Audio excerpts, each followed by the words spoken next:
Welcome to this week's edition of Blue Monday, recording the day after Everton went down to what on the face of it was a fairly inevitable defeat away at Arsenal.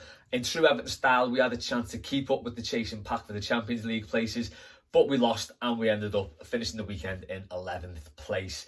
We're still in touch with those European places, but we've got a few big games coming up over the next few weeks. So, was that Arsenal defeat just a typical away performance where Everton go to these grounds and they get beaten? You know, it's the same old, same old.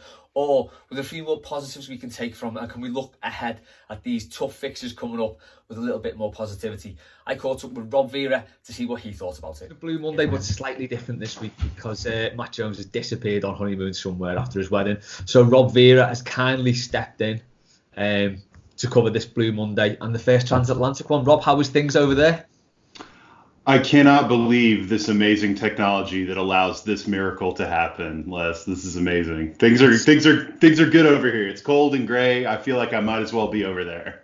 Yeah, it's pretty much exactly the same outside here as well. Did you catch the game yesterday? Yeah.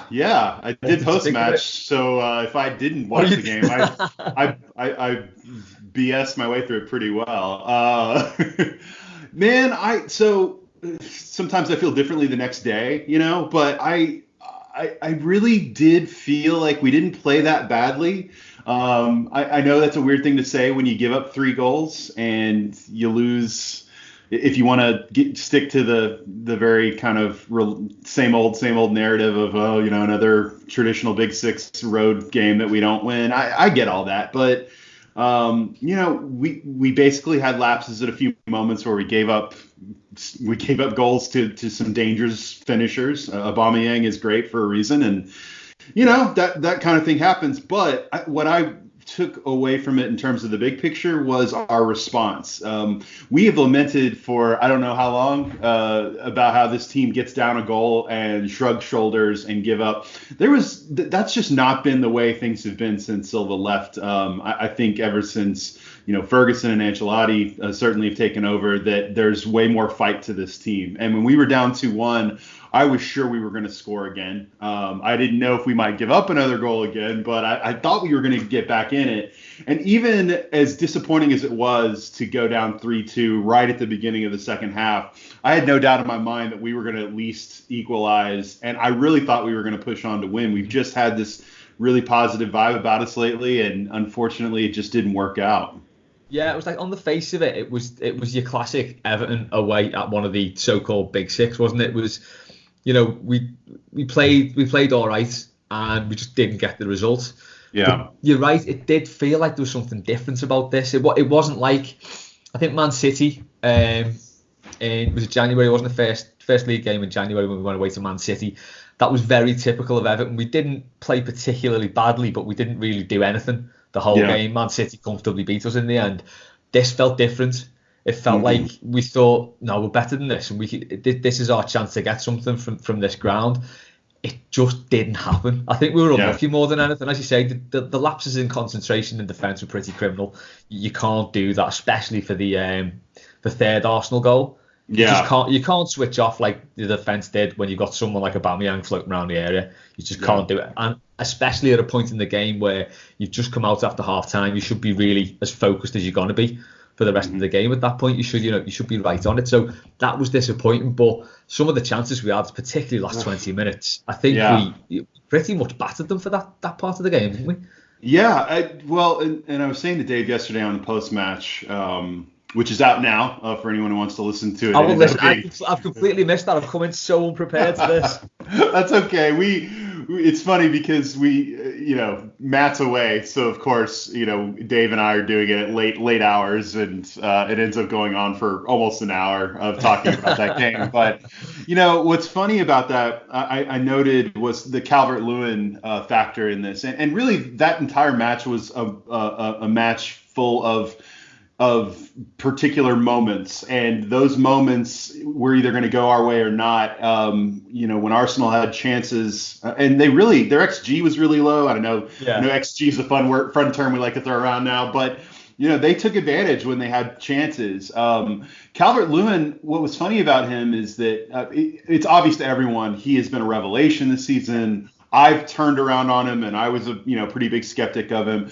Calvert-Lewin is a guy who's not overly skilled, but is a really good.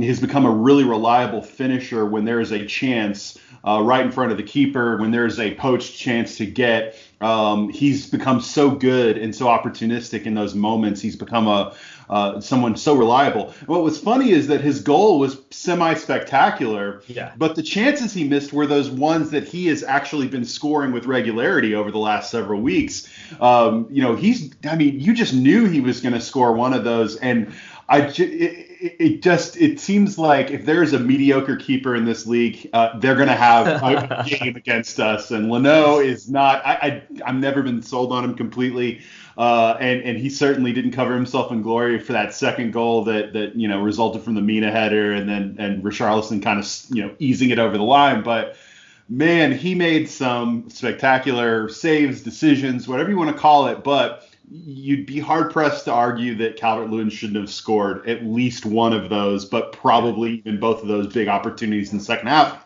Having said that, we're talking about, unlike in past performances away at these clubs, we're talking about how many great chances we created to equalize or go ahead. We just didn't quite complete it, but I feel like if you watch that and you say, oh, same old Everton, I feel like you're being kind of intellectually dishonest about what you're actually seeing in front of you. I feel like the spirit of the team was pretty good. The fact that Ancelotti was upset and will not be putting up with this crap very long just makes you feel like, this isn't something that's going to persist. But I think I saw promising signs is the bottom line. Yeah, I think to go back to the point on Leno as well, I think the one that really sealed it for me was when he came charging out of his area and beat Richarlison to the ball.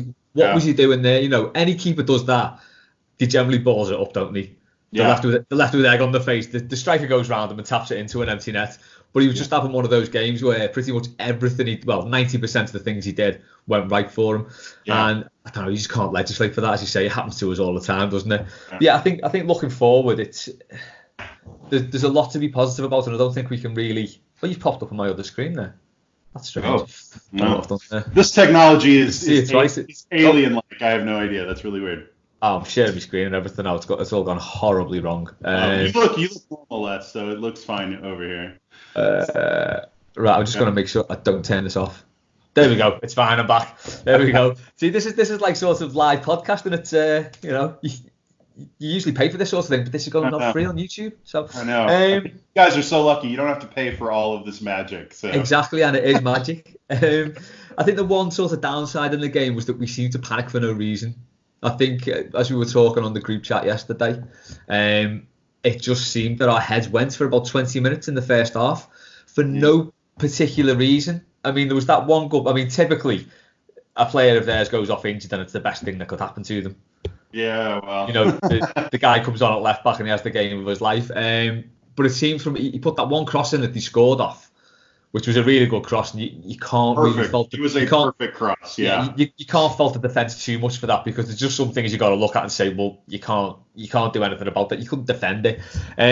But then, they visibly grew after that, and we sort of shrunk into our shell a little bit, which is a worrying sign. But I suppose when you go away to a ground like the Emirates, you're going to have times in the game where you're under pressure.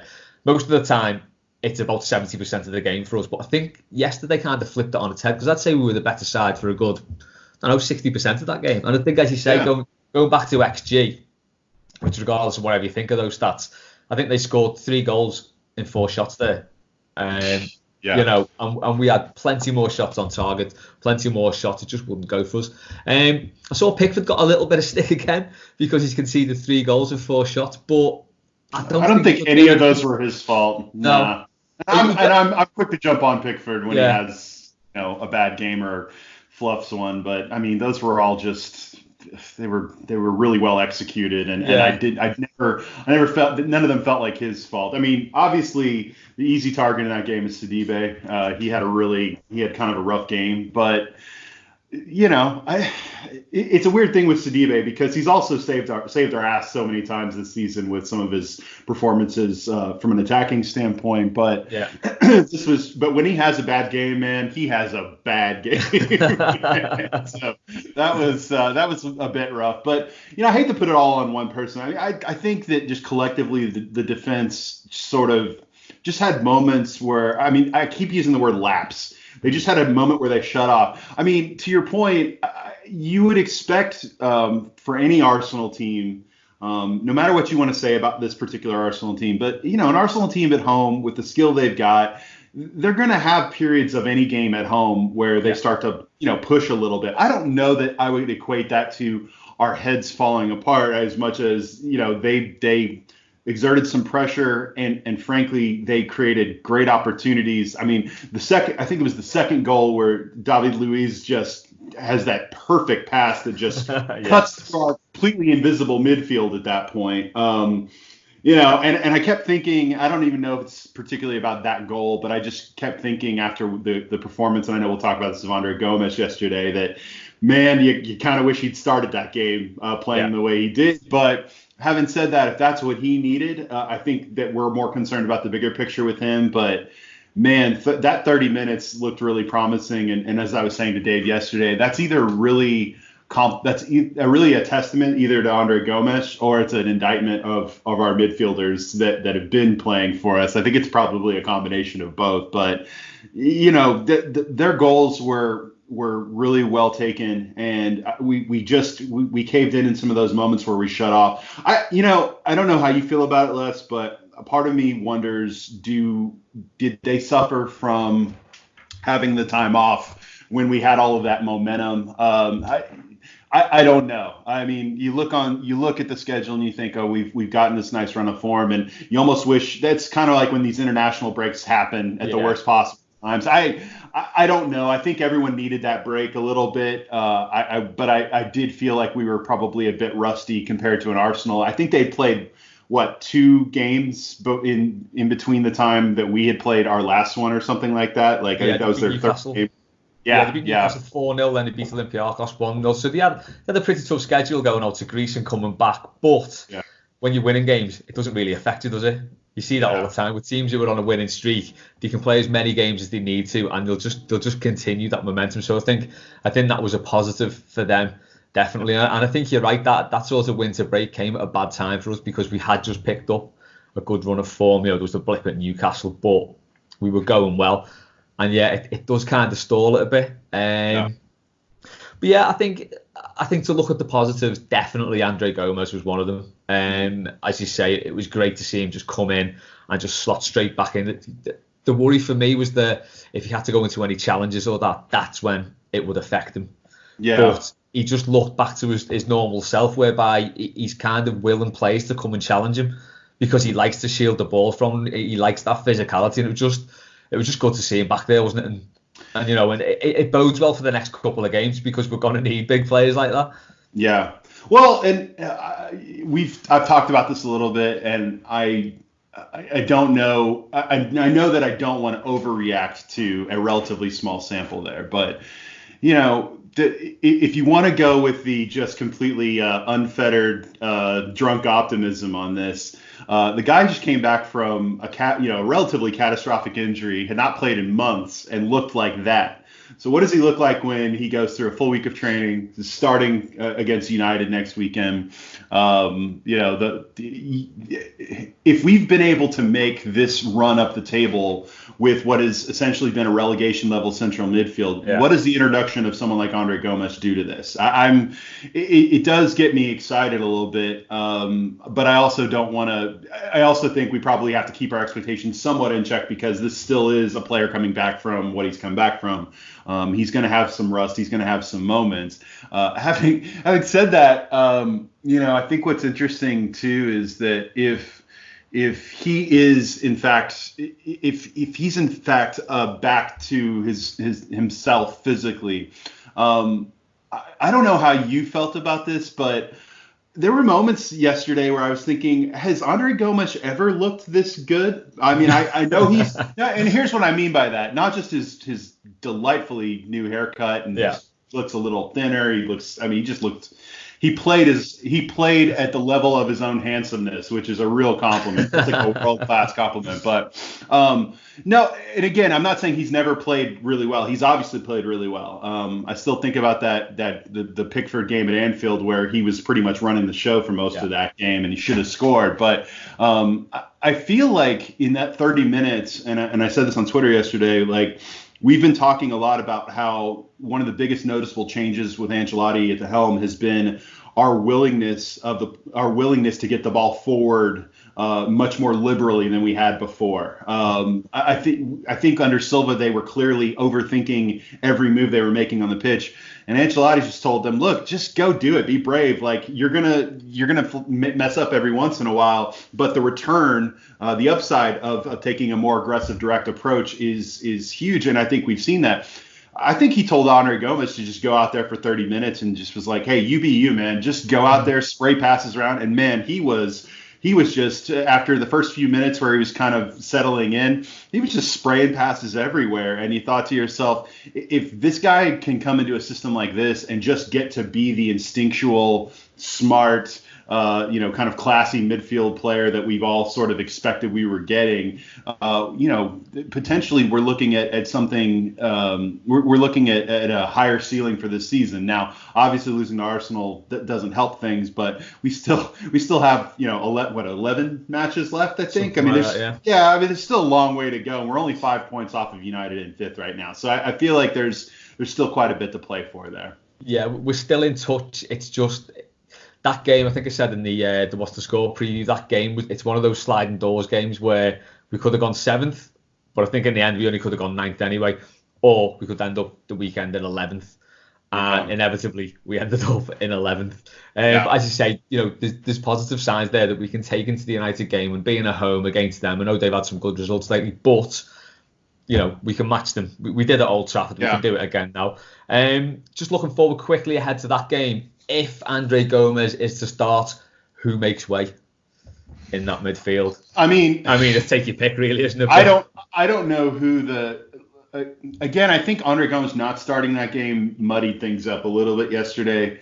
But to me, I think the answer is simple, but you know how it is at Everton when it comes to certain players that just, for whatever reason, stick in lineups regardless. But I tend to think that from now till the end of the season, Andre Gomes and Morgan Schneiderlin should be your midfield too. I don't see why they wouldn't be. I think Morgan Schneiderlin has played better. I think the idea of Morgan Schneiderlin is better supported with a partner like Andre Gomes, because the idea of Morgan Schneiderlin, which I know that sounds like, I feel like I could write a 30-page thesis paper on the career of Morgan Schneiderlin at Everton, but the idea of him is someone who is a technically gifted footballer who's good at covering, in front of the back four, and is someone who's passing, his skill level in terms of being a passer, at least in the short and intermediate passes. Though occasionally, I think we started to see him get the ball forward a little bit more under Ancelotti. I even think that some of that bravery is rubbing off on him a little bit.